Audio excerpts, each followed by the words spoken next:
ហើយតាអសនតារាក៏ឃ្លានត្រីឆ្អើស្រុកខ្មែរដែរមាននាងមួយក្មេងក្មួយមួយណាអាយុ32ឆ្នាំឈ្មោះស្អីលឹមធេរីនៅ Clarksville Tennessee ប្តីតកាពី2014មកនៅជាមួយប្តីបានកូនពីរណាជីវិតរស់នៅមិនបានតាមពិតប្រហែលជាមានជំងឺទេណាជំងឺតែអារម្មណ៍ទេចឹងទៅក៏កើតឧបទ្ទវហេតុប្តីស្លាប់គ្រាប់ធ្លាយពីថ្ងាសទៅក្រោយគេកាត់ទោសដាក់គុកមួយជីវិតត្រូវទទួលជាប់គុក50 ឆ្នាំ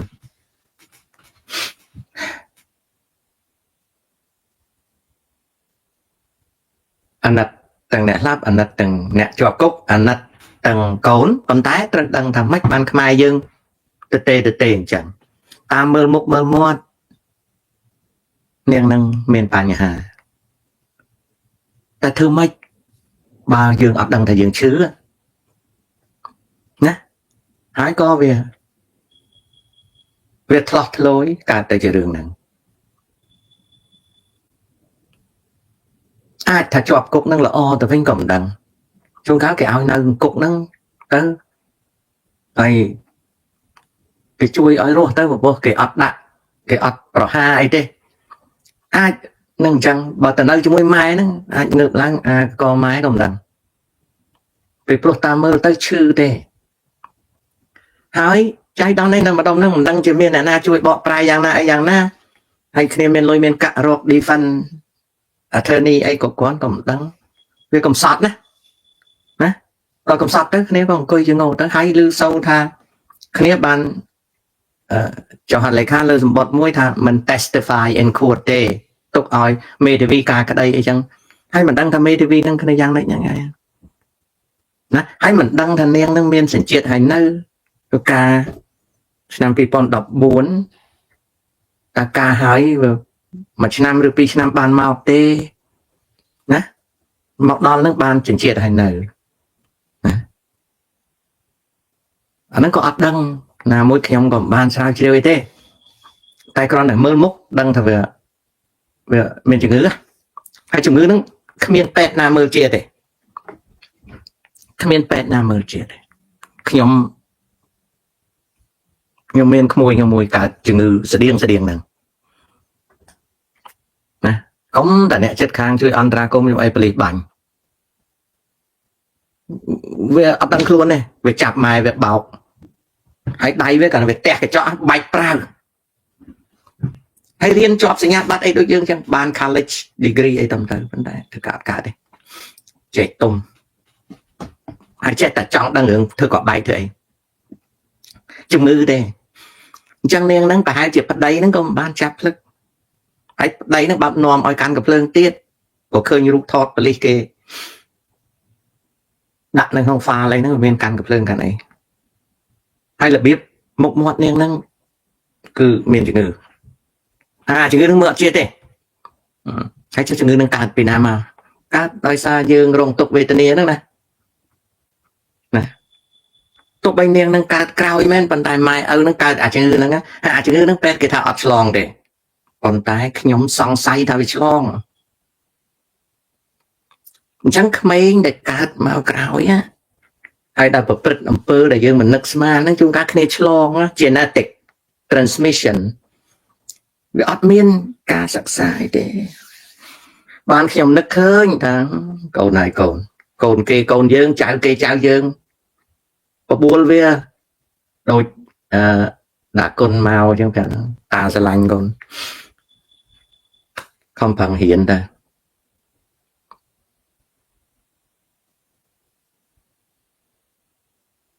ណាស្រីបើខ្ញុំនឹកឃើញអញ្ចឹងណា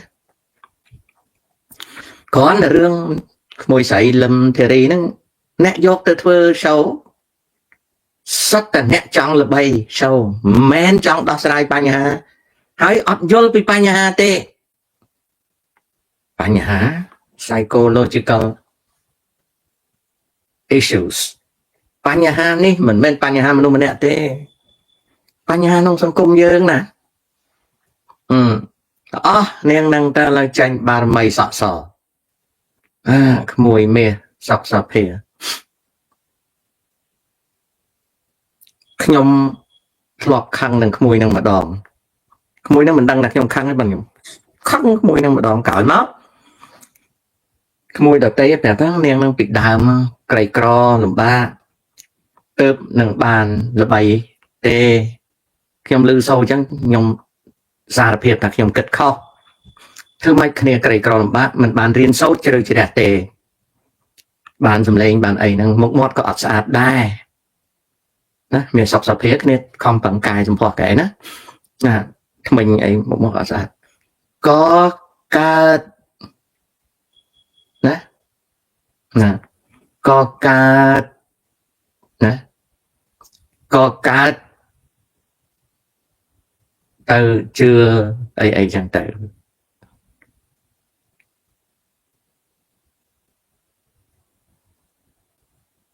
ជួនកាលគ្នាមានជំងឺខ្លះដែរណាវាមិនទាន់ឈឺធ្ងន់ណាវាមិនទាន់ឈឺធ្ងន់ណាអញ្ចឹងទាំងអស់ហ្នឹងអត់មានណាដោះស្រាយទេណាអត់មានអ្នកណាដោះស្រាយទេហើយមិនបើអត់មានចុះឈឺទាំងអស់គ្នាហើយចុះខ្ញុំអ្នកនិយាយឈឺដែរឈឺបែបផ្សេងទៅណាអាហ្នឹងអញ្ចឹងដល់អញ្ចឹងក៏នឹកឃើញថានៅក្នុងទិដ្ឋភាពអំណាចនៅកម្ពុជាបកកុម្មុយនីសនិងសម្ព័ន្ធគឺកាន់ដាច់ហើយខ្មែរសល់ប្រមាណទៅរស់ទៅតាមហ្នឹងมันអាចរវើរវាយទៅរកអាណាឲ្យមកជួយអីទៀតទេភូមិសាស្ត្រនយោបាយក៏នៅតែហ្នឹងស្ថិរមនយោបាយក៏ប៉ុណ្ណឹងជីវភាពសេដ្ឋកិច្ចក៏ប៉ុណ្ណឹងអញ្ចឹងបើកន្លែងណាវាល្អក៏ជួយអបអរគ្នាឲ្យបានរស់ទៅធ្វើម៉េចមកយើងកំសត់ទៅហើយអញ្ចឹងណាគិតអញ្ចឹងណាមិនមែនខ្ញុំនឹងតែដូរចិត្តដូរគណិតអីទេតែក្នុងមួយថ្ងៃយើងចង់រកចម្រើនដំបូងចង់ឲ្យមានចំណេះដឹងសេរីភាពអីតែបើដឹងថាសង្គមយើងវាទៅមិនរួចហើយវាធ្វើកង់ត្រង់ធ្វើកម្មណាដែលឡូវដោះស្រាយតាមនឹងទៅដឹងធ្វើមិនទេបងណាតវ៉ានៅតវ៉ាប៉ុន្តែការពិតมันអាចប្រកែកបានណា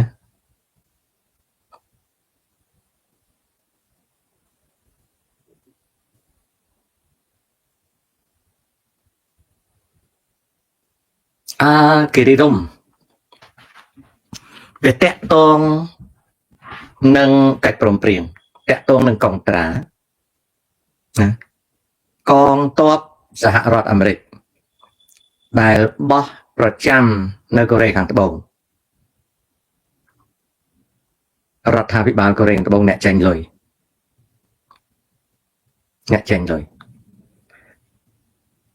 ឧទាហរណ៍ថាកងទ័ពអាមេរិកបោះមូលដ្ឋានទ័ពនៅលើអូគីណាវ៉ាជាមួយនឹងចៅហ្វាយក្រុងអូគីណាវ៉ាគេថាអាមេរិកជួលដីមូលដ្ឋាននោះដាក់ទ័ពវាចឹងមែនវាមានកងត្រាអីជួលដីជាមួយនឹងអូគីណាវ៉ាមែនប៉ុន្តែអាមេរិកគិតលុយពីជប៉ុនផ្សេងរដ្ឋាភិបាលជប៉ុនហ្នឹងទៅបង់លុយអាមេរិកផ្សេងអញ្ចឹងនៅចំពោះមុខប្រជាជនជប៉ុនគ្រាន់តែមានកិច្ចព្រមព្រៀងឲ្យដាក់ទ័ពទេមិនឃើញថាជប៉ុនហ្នឹងត្រូវចាញ់លុយបង់ថ្លៃមូលដ្ឋានរបស់អាមេរិកទេវាទៅជាឃើញថាអាមេរិកជួលដីជប៉ុនតាំងទ័ពណាបងណានយោបាយគេធ្វើអញ្ចឹងតាមការពិតជប៉ុនអ្នកបង់កូរ៉េដូចគ្នាប្រជាជនកូរ៉េអត់ដឹងថាកូរ៉េត្រូវបង់លុយអាមេរិកទេវាទៅជាឃើញអាមេរិកបង់លុយឲ្យកូរ៉េវិញតើកូរ៉េហ្នឹងគេដឹងទៅគេនៅស្ងៀមទៅអញ្ចឹងតបអាមេរិកនៅលើទឹកដីកូរ៉េបង់ឲ្យអាមេរិក ណាបងណាតបអាមេរិកនៅលើជប៉ុនបងលុយឲ្យអាមេរិកចុះតបអាមេរិកនៅហ្វីលីពីនណាអូប្រាក់ខែចាញ់ពីក្រសួងការពារជាតិអាមេរិកតែហ៊ានអ្នកអត់ដឹងទេអានេះគឺជាកិច្ចការរដ្ឋាភិបាលណាបងណាតែហ៊ានអ្នកអត់ដឹងទេអ្នកស៊ីប្រាក់ខែតាមក្របខ័ណ្ឌគ្នាបងឧទាហរណ៍ថាមូលដ្ឋានតប4កន្លែងនៅហ្វីលីពីនណាប្រទេសហ្វីលីពីនជាប្រទេសគេហៅថាឧស្សាហកម្មជាន់ទាបហើយហ្វីលីពីនត្រូវការអាមេរិកឲ្យទៅជួយគាំពារតាមកិច្ចព្រមព្រៀងយោធាតែដោយសារហ្វីលីពីនជាឧស្សាហកម្មជាន់ទាបកាលពីសម័យសង្គ្រាមត្រជាក់មូលដ្ឋានអាកាសនៅក្របហ្វីលីពីនហើយនឹងមូលដ្ឋាននាវានៅស៊ូប៊ិកបេអាមេរិកចាញ់លុយបង្កើតការងារឲ្យជំនួយសេដ្ឋកិច្ចថែមទៀតដោយអាមេរិកប្រើមូលដ្ឋានក្របហើយនឹងមូលដ្ឋានស៊ូប៊ិកហ្នឹងជាស្ពានសម្រាប់ធ្វើសង្គ្រាមនៅវៀតណាមដល់ឥឡូវនេះបច្ចុប្បន្ននេះនៅហ្វីលីពីនអាមេរិកមានមូលដ្ឋានទ័ព4តែបងណាមិនធំទេប៉ុន្តែមាន4នេះវាជួយគាំពារហ្វីលីពីនក៏ប៉ុន្តែហ្វីលីពីនវាក្រហើយយុទ្ធសាស្ត្រម្ដុំហ្នឹងវាសំខាន់ចំពោះអាមេរិកចាញ់លុយខ្លួនឯងអត់ដូចកូរ៉េខាងត្បូងនិងជប៉ុនទេណាបងណាហើយបងប្អូនឆ្ងល់បងសួរថាម៉េចក៏ខុសគ្នាមួយប្រទេសកូរ៉េខាងត្បូងនិងប្រទេសជប៉ុនកូរ៉េខាងត្បូងបើវាអត់មានតបអាមេរិកប្រចាំទេកូរ៉េខាងត្បូងរឿងពីព្រោះចម្ងាយពីខ្សែ38មកក្រុងសេអ៊ូលគឺវាជិតមែនតើទោះបីតបកូរ៉េខ្លាំងប៉ុណ្ណាក៏ដោយក៏ទប់ការវាយរបស់តបខាងជើងមិនងាយទេណាអញ្ចឹងត្រូវការ nuclear protection គេហៅថាការគាំពារដោយសភាវុធ nuclear មិនប្រកាសអញ្ចឹងត្រូវបង់លុយអាមេរិកមានកូរ៉េខាងត្បូងខ្លះគេល្អូដែរគេថាមិនគួរបង់អីចឹងណាប៉ុន្តែជាយុទ្ធសាស្ត្រពិតប្រាកដត្រូវតែបង់ចំណែកឯជប៉ុនវាជាប់ដោយសារវាចាញ់សង្គ្រាមលោកលើកទី2គេអត់ឲ្យវាតម្លើងថ្មងអញ្ចឹង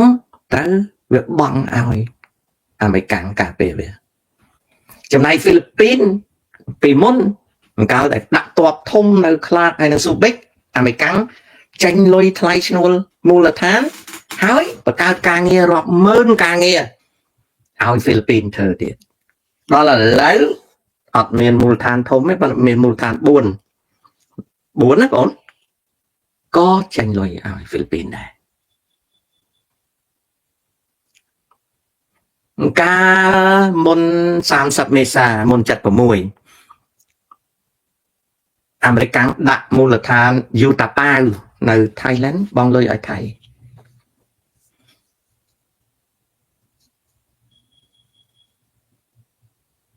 ណាបងណាមូលដ្ឋានអាមេរិកនៅតឺគីដោយសារវាជាកន្លែងយុទ្ធសាស្ត្រទោះបីតឺគីនឹងវាយ៉ាងណា